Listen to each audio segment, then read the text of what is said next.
Morning to all of you. So आज हम लोग जो डिस्कस करने वाले हैं, प्रीवियसली हम लोगों ने क्या डिस्कस किया था? हमने डिस्कस किया था कि जो डिफरेंट कंसेप्ट है जो कि अपने स्ट्रेट लाइन में यूज होने वाले हैं, उन सबको हमने ब्रीफली डिस्कस किया था। सो अब हम लोग क्या डिस्कस करने वाले हैं कि जो यूज है इसका डिफेंस एग्जाम में, किस तरीके से इन पे कंसेप्ट पे बेसिस क्वेश्चंस आते हैं और किस तरीके से अपने को क्वेश्चन करने हैं। देखो बेटा, होता क्या है कि 90 to 95% वाले जो स्टूडेंट्स हैं उनको मैथ सारी आती है। ऐसा कुछ नहीं है कि उनको नहीं आता होगा या वो क्वेश्चंस नहीं कर सकते, बट जो बेसिक थिंग है वो है टाइमिंग की। मीन्स आपको हर एक क्वेश्चन को करने के लिए मिनिमम 1.5 मिनट और मैक्सिमम 2 मिनट, इससे ज्यादा टाइम अगर आप लेते हैं तो ये पॉसिबिलिटी है कि नंबर ऑफ क्वेश्चंस आपके क्या हो जाएंगे, मिस हो जाएंगे। सो कंसेप्ट के साथ साथ हम लोगों को ट्रिक्स भी सीखनी है ताकि हम इजीली किसी भी क्वेश्चन को अटेंड कर सके। सो फॉर दिस पहले we will recall whatever we have studied in the concept. So concept में जो कुछ भी हम लोगों ने पढ़ा है उसको एक बार briefly हम लोग अंडरस्टैंड करेंगे और उसके बाद डिफरेंट और वेरियस टाइप्स ऑफ क्वेश्चन हम लेंगे और उसके अकॉर्डिंग आप लोगों को अलग अलग जो ट्रिक्स है उनका क्या बोलेंगे, स्टडी करेंगे। सो ये कंसेप्ट हम पिछले जो प्रीवियस लेक्चर्स थे उनमें पढ़ चुके हैं। नाउ एक बार सबको सारे कंसेप्ट्स को हम रिवाइज करेंगे। सब लोग ध्यान से सुनना, क्योंकि हो सकता है जिन्होंने पिछला लेक्चर नहीं लिया हो या प्रीवियस लेक्चर जिनके मिस हो गए हो, वो भी अगर इजीली इन कंसेप्ट्स को पढ़े, इन कंसेप्ट्स को समझे, तो वो इजीली ये जो वाली क्लास है अपनी जिनमें हम न्यूमेरिकल्स और क्वेश्चंस करेंगे वो इजीली हम कर पाएंगे। Okay, so first of all जो पहली चीज हमने डिस्कस की थी वो था स्लोप। तो किसी भी लाइन का slope that is m, slope जो है वो उसके मेजर होता है इंक्लाइनेशन का, और उस मेजर के अंदर डिफरेंट टू टाइप्स हमको दिए हुए थे कि ताकि हम जो स्लोप है उसको कैलकुलेट कर सकते हैं। First thing is theta, when angle with the positive x axis direction is given the slope will B tan theta. Okay, clear है सभी को? स्लोप क्या होगी? tan थीटा होगी। ओके, और अगर 2 पॉइंट आपको दो पॉइंट दिए हुए हैं जिनसे कि आपकी जो लाइन है वो पास हो रही है, then the slope will be y2 minus y1 upon x2 minus x1. So first formula was this. After that क्या डिस्कस किया था? Different forms of lines. Means जो क्वेश्चन आएगा उसमें हो सकता है आपको जनरल फॉर्म मिल जाए, हो सकता है आपको 2 पॉइंट फॉर्म मिल जाए, हो सकता है आपको पॉइंट स्लोप फॉर्म मिल जाए। तो कोई भी फॉर्म आपको मिल सकती है, अकॉर्डिंग टू द क्वेश्चन आपको उनको इंटरचेंज करना पड़ सकता है। तो फर्स्ट थिंग आपको क्या आना चाहिए? एक दूसरे में इंटरचेंज करना आना चाहिए, जो कि प्रीवियस लेक्चर में हमने डिस्कस किए। So now different types of these lines we have discussed. So first form was general form. What is the general form? क्या थी general form? ax plus by is equals to c.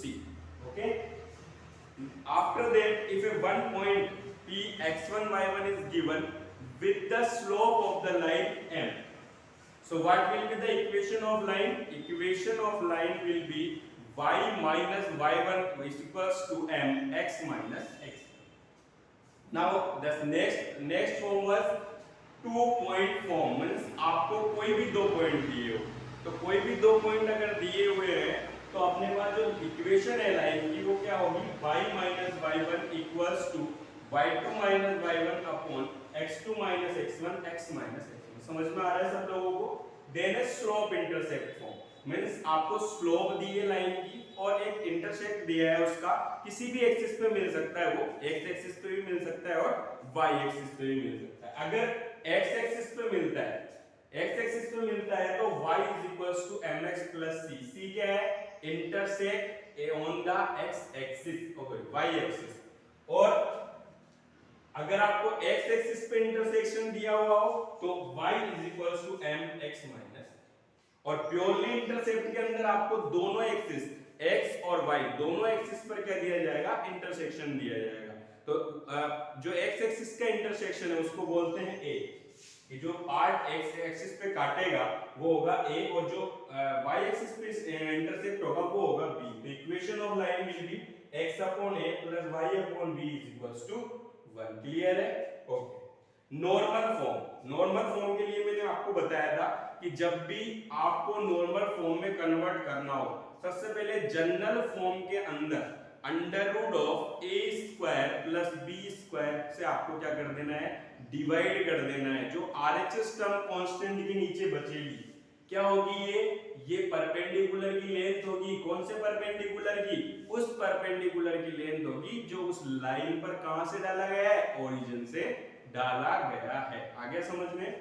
Now ये different type of form अपन ने complete कर लिया था।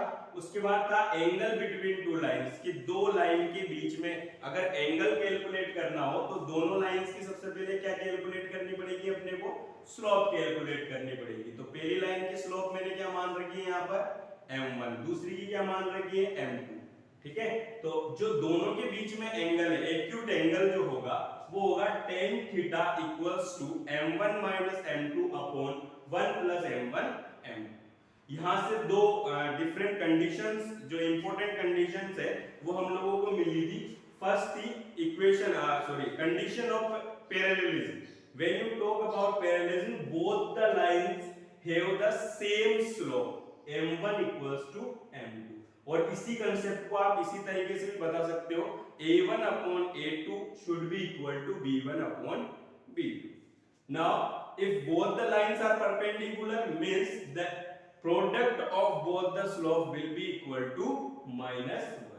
Okay? और इसी तरीके से इस परपेंडिकुलर फॉर्म को अगर जनरल फॉर्म में आप कन्वर्ट करना चाहो तो किस तरीके से लिख सकते हो, a1 a2 plus b1 b2 is equals to 0। यहां तक क्लियर है सब लोगों के? Equation of line, equation of line आपको दी गई होगी ax plus by plus c equal to 0। और इस लाइन के या तो आपसे पैरेलल कोई लाइन पूछेगा या फिर परपेंडिकुलर कोई लाइन पूछेगा। तो दोनों की इक्वेशंस मैंने बताई थी कि जब पैरेलल पूछेगा तो ax plus by is equals to k, और k की वैल्यू फाइंड आउट करने के लिए आपको कोई ना कोई कंडीशन वहां पर दी गई होगी। देन परपेंडिकुलर के लिए bx minus ay is equals to k, k की कंडीशन आपको दी गई होगी, आप इजीली कैलकुलेट कर सकते हैं। After that the distance of A line from A given point, ये भी मैंने बताया था। और इसकी एक बहुत आसान सी ट्रिक बताई थी कि पूरी इक्वेशन को आप लेफ्ट साइड में ले जाके 0 के इक्वल लाइए, मोड लगाइए और नीचे आ जाएगा under root of a square plus b square, और जो पॉइंट है x और y उसकी जगह पर उस पॉइंट को पुट कर देना है जिससे आप डिस्टेंस फाइंड आउट करना चाहते हो। तो अगर मैं ओरिजिन से फाइंड आउट करना चाहूं तो x1 और y1 की जगह क्या आ जाएगा, 0 0। So distance from the origin क्या होगी, c upon under root a square plus b square. यहां तक क्लियर है किसी के? कोई डाउट है तो अभी पूछ ले कमेंट में डाल के। Distance between two parallel line, अगर आपको दो डिफरेंट पैरेलल लाइंस के बीच में क्या निकालनी है, डिस्टेंस निकालनी है। तो डिस्टेंस क्या होगी, d is equals to c1 minus c2 upon under root of a square plus b square. इस फॉर्मूले के जो क्वेश्चंस है वो भी हम करेंगे। यहाँ पे एक चीज ध्यान रखनी होती है कि दोनों लाइंस के अंदर a और b की वैल्यू को अपने को क्या करना होता है, सेम करना होता है बाय डिवाइडिंग और बाय मल्टीप्लाइंग। और इसके बाद अपन किसकी वैल्यू देते हैं, c1 और c2 की वैल्यू देते हैं। Next this thing, area of a quadrilateral. एक क्वाड्रिलेटरल आपको दिया जाएगा जो कि किससे, इस लाइन के पेयर से, इस लाइन से क्या होगा, बनेगा। That is mod of ax mod of by is equals to c। अगर आपको एरिया कैलकुलेट करना है तो एरिया होगा 2c स्क्वायर अपॉन ab। अब आपका जो क्वाड्रिलेटरल है अगर वो स्क्वायर है तो all the side will be equal, so a equals to b। तो एरिया ऑफ स्क्वायर जब आएगा तो क्या हो जाएगा, 2c square upon a square. So ये सारा कंसेप्ट अपने यूज आने वाला है कहां पर, जो डिफरेंट टाइप ऑफ क्वेश्चंस अपन करेंगे। तो कंसेप्ट में किसी को कोई दिक्कत हो तो बताओ। फर्दर अपन क्या बोलते हैं, न्यूमेरिकल्स की ओर अब मूव करेंगे। और न्यूमेरिकल्स में अपने को ध्यान रखना है, जैसे हम बात करें एयरफोर्स एक्स ग्रुप की, हमें पता है 25 क्वेश्चंस होंगे, 20 मिनट होंगे, मतलब एक क्वेश्चन को करने के लिए 1 मिनट से भी कम टाइम हमको मिलने वाला है। सो टाइमिंग का ध्यान रखना है। और टाइमिंग बनेगी कैसे? मेरे पढ़ाने से नहीं बनेगी, टाइमिंग बनेगी आप लोगों के प्रैक्टिस करने से। जितने वेरियस टाइप ऑफ क्वेश्चंस आप करेंगे उतना जल्दी आप किसी भी क्वेश्चन को समझने में, उसका आंसर देने में कैपेबल हो जाएंगे। Okay, so now we will discuss about applications of these concepts in various questions। और एनडीए के अंदर क्या होता है? एनडीए के अंदर आपको 230 क्वेश्चंस 230 मिनट्स मिलेंगे और क्वेश्चन कितने होंगे? 120 क्वेश्चन होंगे, मतलब एक क्वेश्चन को करने के लिए 1.5 मिनट।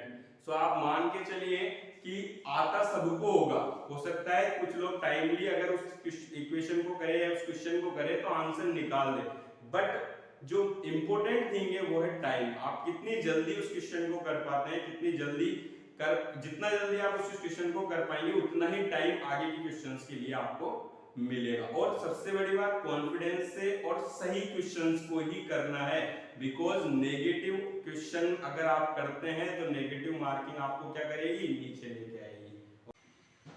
बोर्ड पर सब लोग पहला क्वेश्चन देखो, क्या है पहला क्वेश्चन? क्या फाइंड आउट करना है हमको? Acute angle between lines 2x - y + 5 = 0, 3x + y + 4 = 0। Clear है सब लोगों के क्वेश्चन? मींस अपने को कौन सा फॉर्मूला यूज लेना है?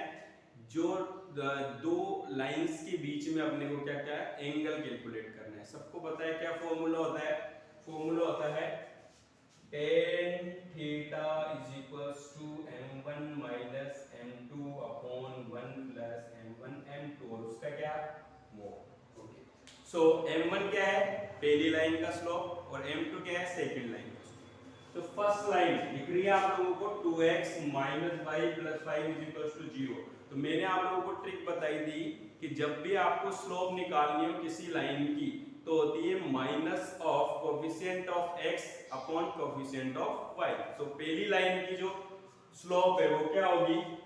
m1 = minus of 2 upon y का कांस्टेंट -1। सो m1 कितनी होगी? 2। सबके समझ में आया क्या? कितनी होगी ढाल पहली रेखा की, या स्लोप कितना होगा पहली लाइन का? 2 हो गया। And second line m2 equals, find out करो फटाफट, क्या होगी m2? कौन सी लाइन की बात कर रहे हैं? इसकी। x का कोफिशिएंट 3, y का कोफिशिएंट 1, -3 अपॉन 1, -3 होगी क्या? बिल्कुल। सो m1 और m2 मिल गए हम लोगों को। अब क्या फाइंड आउट करना है? tan theta. So what will be the value of tan theta? m1 कितना है? 2। समझ में आ रहा है सबके? m2 minus minus plus upon 1 + m1 m2। तो 1 + m1 multiplied with m2। m1 कितना है? 2 और m2 कितना है? -3। मल्टीप्लाई करेंगे तो कितना आएगा? -6। सो tan थीटा की वैल्यू कितनी आएगी यहां से? Mode of -1 1। tan में 1 वैल्यू किसकी होती है? 45 की। किसकी होती है? 45 की होती है। सो क्या होगा? दोनों लाइंस के बीच में एंगल की वैल्यू कितनी होगी? 45। ओके, नाउ सेकंड क्वेश्चन पे चलते हैं। सेकंड क्वेश्चन क्या कह रहा है? If the length of perpendicular from the origin to the line x upon a + y upon b = 1 is p, then। सो ये क्वेश्चन थोड़ा सा इंपॉर्टेंट है और कई बार जो एयरफोर्स एक्स ग्रुप है उसमें भी आया हुआ है। ठीक है, सो क्या है क्वेश्चन कि अपने को एक लाइन दी हुई है और उस लाइन की अपने को ओरिजिन से क्या निकालनी है? परपेंडिकुलर डिस्टेंस, और उसकी वैल्यू किसके इक्वल दे रखी है? p के इक्वल। तो जब मैंने आपको कांसेप्ट पढ़ाए थे तो मैंने आपसे एक चीज बोली थी कि जब भी आपको किसी लाइन की डिस्टेंस निकालनी है, किससे? ओरिजिन से या किसी भी पॉइंट से, आप उस लाइन को पहले 0 के इक्वल बनाइए। 0 के इक्वल बनाने के बाद उस लाइन के नीचे डिवाइड कीजिए किससे? √a² + b² से, और जो पॉइंट है x और y उसकी जगह पे उस पॉइंट को रख दीजिए जहां से आप डिस्टेंस निकालना चाहते हैं। पर देखो क्या ये जनरल फॉर्म में है क्या? नहीं है। कन्वर्ट करेंगे, कैसे करेंगे? ab एलसीएम आएगा क्या हो जाएगा bx plus ay is equals to ab। अब ये है क्या जनरल फॉर्म में है। अब आपने को इधर क्या बनाना है 0, तो ab इधर आएगा तो minus ab is equals to 0। क्या फाइंड आउट करना चाहते हो लेंथ फ्रॉम द ओरिजिन। तो ओरिजिन से लेंथ फाइंड आउट करने के लिए इसको तो हटा देंगे, अंडर रूट लगाना है, किसका लगाना है a square plus b square का, लेकिन इसमें उल्टा हो जाएगा b square plus a square. कोई फर्क पड़ेगा क्या? नहीं पड़ेगा। अच्छा अभी क्या डिस्टेंस आ गई? नहीं आई। क्यों नहीं आई? क्योंकि पॉइंट तो अभी अपन ने रखे ही नहीं। तो पॉइंट क्या है अपने पास? ओरिजिन। ओरिजिन जब यहाँ पर रखोगे तो 0 0 क्या रह जाएगा? केवल ये कैंसिल हो जाएगा, ये कैंसिल हो जाएगा, केवल आपके पास बचेगा ab upon under root of a square plus b square. ये किसके इक्वल है? p के इक्वल है। किसके इक्वल है? p के इक्वल है। देखिए कहीं भी आपको आंसर में किसी भी ऑप्शन में अंडर रूट दिख रहा है?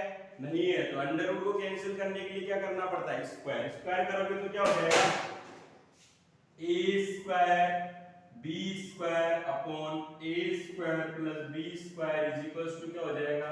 p square. समझ में आया या नहीं आया? आ गया? ठीक है। लेकिन आंसर में p square is equals to a square b square नहीं आ रहा है, मींस पहला ऑप्शन कैंसिल है। सेकंड नहीं आ रहा है क्योंकि p square is equals to 1 upon a square b square है। अच्छा थर्ड ऑप्शन में देखो p स्क्वायर नहीं है, क्या है? 1 अपॉन p स्क्वायर। यानी इसे क्या करना पड़ेगा? रिवर्स करना पड़ेगा, रेसिप्रोकल करना पड़ेगा। क्या हो जाएगा? a square plus b square upon 1 upon p square. एक बार इसके नीचे और एक बार इसके नीचे क्या रह जाएगा? 1 upon b square plus 1 upon square upon 1 upon. तो ऑप्शन सी सही है। आया क्या समझ में? समझ में आ गया? ठीक है। नेक्स्ट क्वेश्चन उनको यूज लेकर अगर आप करोगे तो वो थोड़ा सा लेंथी होगा और उसके बाद अपन इसको ट्रिक से डिस्कस करेंगे। सो पहले मैं बेसिक कंसेप्ट जो है आपको वो समझा देता हूँ। पहले देखिए क्वेश्चन को समझिए हो क्या रहा है। डायग्राम अपन ड्रॉ करेंगे। क्या कह रहा है? Equation of a line perpendicular to the line. Means हमको जो इक्वेशन फाइंड आउट करनी है जिस लाइन की, वो लाइन किसी और लाइन के परपेंडिकुलर है। और वो किस लाइन के परपेंडिकुलर है? इसके। और ये लाइन कितनी है? 3x 5y 7 0। ओके। और जो लाइन है वो कौन से पॉइंट से पास हो रही है? 1 5 से पास हो रही है। किससे पास हो रही है? 1 5 से पास हो रही है। तो आपको क्या करना पड़ेगा अगर आप बेसिक कंसेप्ट से करेंगे तो पहले इसकी जो स्लोप है वो आप कैलकुलेट कर लोगे। कैसे कैलकुलेट करोगे? m1 is equals to minus of coefficient of x upon coefficient of y। कितनी आएगी? 3/5। ओके। नाउ ये जो परपेंडिकुलर लाइन है इसकी स्लोप आपने क्या मान ली? m2। समझ में आ रहा है ना सबको? m2।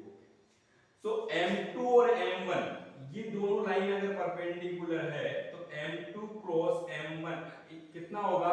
ये अपन ने क्या पढ़ा था? कंडीशन ऑफ परपेंडिकुलरिटी पढ़ी थी। m1 cross m2 is equals to कितना आता था? -1। यहां से किसकी वैल्यू आ जाएगी? m2 की। अब m2 की वैल्यू आपके पास है, m2 की वैल्यू को कहां रखो? m2 की वैल्यू आपके पास है और पॉइंट आपके पास है। तो इस लाइन की इक्वेशन आपको फाइंड आउट करनी है। कौन सी फॉर्म बन गई? Point slope form. Easily find कर सकते हो। लेकिन ये तरीका जो कैलकुलेशन अपन ने की है ये करने की जरूरत नहीं है, बहुत इजीली क्वेश्चन हो जाएगा। कैसे हो जाएगा? डायग्राम को समझने से केवल हमें पता है कि ये जो लाइन है ये इस लाइन के क्या है? परपेंडिकुलर है। तो अगर इसकी जो स्लोप है वो 3/5 आएगी, सबको पता है। और अपने को परपेंडिकुलर की स्लोप निकालनी है तो मैंने कंसेप्ट में बताया था उल्टा करके, रिवर्स करके केवल क्या बदल दो? साइन बदल दो। तो इसकी 3/5 है तो इसकी कितनी होगी? -5/3। कितनी होगी? -5/3। मतलब हमको ऐसी इक्वेशन ढूंढनी है, ऐसी इक्वेशन ढूंढनी इन चारों में से जिसकी जो स्लोप हो वो -5/3 हो। देखिए -5/3 अगर स्लोप नहीं है मतलब वो ऑप्शन तो वैसे ही क्या हो जाएगा? कैंसिल आउट हो जाएगा। देखिए यहां पर देखिए माइनस ऑफ x का कोएफिशिएंट 5 और यानी ये काम किया अपने अभी एक बार रख लेते हैं। इसका इसकी तो डाल 5/3 आएगी नहीं, मतलब ये ऑप्शन तो क्लियर कैंसिल। अच्छा इसकी कितनी आएगी 3/5 और इसकी भी कितनी आ रही है 3/5, यानी ये तो दोनों ही ऑप्शन कैंसिल हो गए। ऑप्शन कितने बचे ये दो, ऑप्शन कितने बचे ये दो ऑप्शन आपके पास बचे। अब ये दो ऑप्शन अगर आपके पास बचे, अब आपको एक चीज और दी गई है कि वो जो लाइन है वो किससे गुजरती है, किससे पास होती है 1,5 से। तो उस 1,5 पॉइंट को इसमें और इसमें दोनों में रख के देख लो, जो 1,5 को भी संतुष्ट कर रहा होगा वही ऑप्शन होगा। कैलकुलेशन करनी पड़ी नहीं करनी पड़ी, 1 मिनट में क्वेश्चन हो जाएगा। 1,5 यहां पर रखोगे तो 5 बन जा 5 प्लस माइनस के प्लस 15 माइनस 20 माइनस 20 0, यानी कि ये सेटिस्फाई कर रहा है। तो 100% कौन सा आंसर है ए आंसर है। समझ में आएगा सबके। क्या करना है, अपने को पता था लाइन परपेंडिकुलर है, परपेंडिकुलर है तो अपने को स्लोप पता लग गई। स्लोप अगर आपको पता लग गया है तो स्लोप पता लग गया है तो आप जो आपके पास ऑप्शन है उनमें से रिमूव करो कि कौन ऑप्शन नहीं हो सकता है। तो इन चारों में से दो ऑप्शन तो अपने आप ही रिमूव हो गए। अब टाई कितने ऑप्शंस के बीच में था, दो के बीच में, दो के बीच में टाई था। तो अपने को एक कंडीशन और दी गई है कि वो जो लाइन है वो 1,5 से जा रही है, तो उस 1,5 को इसमें रख के देखो। ओके, तो आपको कुछ भी करने की जरूरत नहीं है, डायग्राम भी बनाना नहीं है, ना कैलकुलेशन करनी है। थोड़ा सा अगर आप क्वेश्चन को समझ लेते हैं तो आपके समझ में आ गया। Question number 3। क्वेश्चन नंबर 4 पर चलते हैं। क्वेश्चन नंबर 4 में कह रहा है find out the distance between line x plus y plus 1 is equals to 0, 2x plus 2y plus 5 is equals to 0। कई बार क्या होता है, कई सारे बच्चे फॉर्मूला डायरेक्ट लगा देते हैं बिना कुछ चेक किए। देखिए ये दोनों लाइंस पैरेलल है या नहीं है।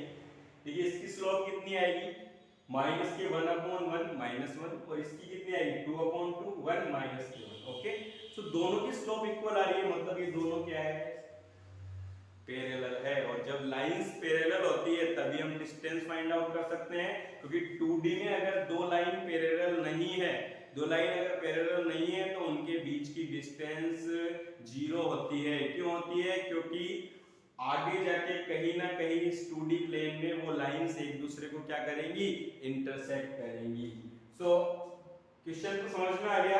अब फॉर्मूला लगाना है। फॉर्मूला अपने को पता है c1 minus c2 upon under root of a square plus b square. बहुत सारे बच्चे गड़बड़ कर देंगे, c1 1 को ले लेंगे और c2 5 को ले लेंगे। तो मैंने बताया था कंसेप्ट में कि जब भी आप इस तरीके की क्वेश्चंस करें पहले a और b को अपने को क्या बनाना पड़ेगा इक्वल। अब दो ऑप्शन है अपने पास, या तो यहां से 2 हटा दें या यहां 2 जो यहां 2 ऐड हो जाए किसी। तो अपन क्या करेंगे 2 से मल्टीप्लाई करेंगे। अब अकेले x को तो कर नहीं सकते, पूरी इक्वेशन मल्टीप्लाई हो जाएगी। 2x 2y 2 is equals to 0। सो अब c1 की वैल्यू कितनी है 2 माइनस c2 की वैल्यू कितनी है 5 upon under root of a कितना है 2 a स्क्वायर प्लस b कितना है 2 2 स्क्वायर। कितना आएगा, क्या डिस्टेंस कभी भी नेगेटिव हो सकती है, नहीं हो सकती, इसलिए क्या लगा दिया मोड। वैल्यू आएगी 3 अपॉन रूट 4 प्लस 4 8, 8 को क्या बोलते हैं 2 रूट 2। क्या हो जाएगा आंसर सी। समझ में आया कि नहीं आया। ओके, क्वेश्चन नंबर 5 देखिए सब लोग। देखिए क्वेश्चन नंबर 5 देखने में लग रहा है कि जैसा अपन ने पहला क्वेश्चन किया था वैसा ही है और बहुत इजी है ना, बार बार सब तो रिपीट कर रहे हैं क्वेश्चंस को है ना। बट एक बार आप खुद सोच के और करके देखिए इसको, ये क्वेश्चन थोड़ा सा अलग है। कैसे अलग है समझिए। आपको पता है एक्यूट एंगल कैलकुलेट करना है, क्या होगा formula tan theta is equals to m1 minus m2 upon 1 plus m1 m2। सबको पता है। सो देखिए जैसे ही आप m1 कैलकुलेट करेंगे, m1 क्या होता है माइनस ऑफ x का कोफिशिएंट अपॉन y का कोफिशिएंट, ये होता है। तो माइनस ऑफ x का कोफिशिएंट कितना है y और सॉरी 1, लेकिन y का कोफिशिएंट क्या है 0। तो जो पहली स्लोप आएगी वो स्लोप कितनी आ जाएगी इनफाइनाइट आ जाएगी। इनफाइनाइट आ गई। अब इस लाइन की बात करते हैं। इस लाइन में क्या आएगी भाई, क्या है line under root 3x minus y minus 2 is equals to 0 है। Minus of coefficient of x under root 3 coefficient of y minus minus से minus cancel, so m2 will be under root.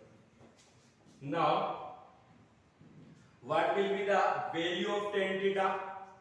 Okay, फॉर्मूले में रखते हैं, देखिए एक बार क्या हो जाएगा, m1 minus m2 infinite minus √3 upon 1 plus infinite into √3। क्या हो गया, गड़बड़ हो गया, क्या हो गया, infinite minus √3 infinite, infinite into √3 infinite, infinite upon infinite, क्या हो गया, अनडिटरमाइंड फॉर्म हो गई। क्या अनडिटरमाइंड फॉर्म हो गई तो कुछ ना कुछ तो करना पड़ेगा। तो ये क्वेश्चन इतना आसान नहीं है जितना दिख रहा था। ये क्वेश्चन पहले एनडीए में आया भी हुआ है एक बार प्रीवियस ईयर्स में। सो देखिए कैसे करेंगे इन तरीके के क्वेश्चंस को। इस तरीके के क्वेश्चंस को करने का तरीका क्या है, आप क्या करोगे, पहले फॉर्मूला लिखिए। क्या होगा formula, m1 minus m2 upon 1 plus m1 m2। अब वैल्यू अभी नहीं रखनी है, वैल्यू बाद में रखेंगे। पहले देखिए m1 किसकी ओर जा रहा है, इनफाइनाइट की ओर। सो क्या कॉमन ले लेंगे, m1 को कॉमन ले लेंगे। m1 यानी बहुत सारी जो चीजें हैं उनके अंदर ऐसा होता है कि जब भी आप इनफाइनाइट पे जाते हो तो उस इनफाइनाइट को हटाने के लिए उस वैल्यू को या उस थिंग को जो इनफाइनाइट जा रही है उसको आप कहां लेके आते हो, नीचे डिनोमिनेटर में लाने की कोशिश करते हो। सो ऊपर से अगर मैं m1 कॉमन लूं तो क्या बनेगा, 1 माइनस m2 अपॉन m1 बन गया। क्या समझ में आ रहा है? और नीचे भी क्या बन जाएगा, अगर m1 कॉमन लिया है आपने, इसमें तो m1 है तो प्लस में क्या रह जाएगा, m2, और यहाँ क्या आ जाएगा, 1 अपॉन m1। m1 से m1 क्या हो जाएगा, कैंसिल। अब वैल्यू रखेंगे, क्या आएगी वैल्यू, 1 माइनस, पता है m2 की वैल्यू कितनी है, √3। √3 में किससे डिवाइड कर रहे हैं, इनफाइनाइट से। किसी भी वैल्यू को इनफाइनाइट से डिवाइड करते हैं तो वैल्यू क्या हो जाती है, 0 हो गई। इधर 1 अपॉन इनफाइनाइट 0 प्लस √3 तो क्या आएगा, केवल √3। सो वैल्यू हो जाएगी 1 अपॉन √3। किसकी वैल्यू है ये, tan थीटा की। tan में 1 अपॉन √3 वैल्यू किसकी होती है, 30 की। So answer will be 30। Question को नोट कर लीजिए, बहुत इंपॉर्टेंट है। ऐसे क्वेश्चंस में अपने को कुछ ट्रिक्स भी याद आ जाती है। ये ट्रिक्स क्या है कि अपने बहुत काम आती है जब क्वेश्चन को जल्दी करना हो। अगर आप इसको बेसिक से करते तो यहाँ पर आप क्या हो जाते, पजल हो जाते। क्यों, क्योंकि m1 की वैल्यू क्या आ गई, इनफाइनाइट आ गई। आगे की बात समझ में। नेक्स्ट क्वेश्चन की तरफ चलें। ओके, अगला क्या है next question, if the lines y plus px is equals to 1 and y minus 2x is equals to 2 are perpendicular then। अच्छा, ये वाला क्वेश्चन भी प्रीवियस ईयर के एनडीए एग्जाम्स में आया हुआ है। क्या है क्वेश्चन, आपको 2 लाइंस दी हुई है और दोनों लाइनों में गड़बड़ की हुई है। क्या गड़बड़ की हुई है कि y का कोफिशिएंट पहले है और x का कोफिशिएंट बाद में है। तो इससे गड़बड़ क्या होती है, कई सारे बच्चे ट्रिक से जब स्लोप निकालते हैं तो उसमें 1 अपॉन पी ही कर देते हैं, जबकि होगा क्या, p अपॉन 1 होगा। आगे बात समझ में। सो पहली लाइन की जो अपन कैलकुलेट करेंगे स्लोप m1 वो क्या होगी, माइनस ऑफ x का कोफिशिएंट कितना है, minus of p upon y का कोफिशिएंट कितना है, 1। तो m1 की वैल्यू कितनी होगी, minus p। Now second line के लिए सेम थिंग, पहले y का कोफिशिएंट है तो y का कोफिशिएंट नहीं लेना है वरना गलत हो जाएगा सब कुछ। m2 is equals to minus of, क्या हो जाएगा, माइनस का q है तो, और ये माइनस है, प्लस का q अपॉन 1, क्या हो जाएगा, q। और हमको पता है कि जब भी हम जानते हैं कि जब भी दो लाइंस पैरेलल और परपेंडिकुलर होती है तो दोनों के स्लोप का प्रोडक्ट कितना होता है, -1 होता है। So m1 dot cross m2 is equals to कितना हो जाएगा, -1 हो जाएगा। m1 की वैल्यू कितनी है, -p into q is equals to -1 -pq is equals to -1। ये उधर जाएगा, ये इधर आएगा, ये हो जाएगा pq -1 इज इक्वल्स टू क्या हो जाएगा, 0। आएगा नहीं है समझ में। सो बाकी के क्वेश्चंस या रिमेनिंग क्वेश्चंस हम अगले लेक्चर में डिस्कस करेंगे। यहां तक सबको समझ में आया है, नहीं आया, आ गया? ओके, चलो, थैंक यू।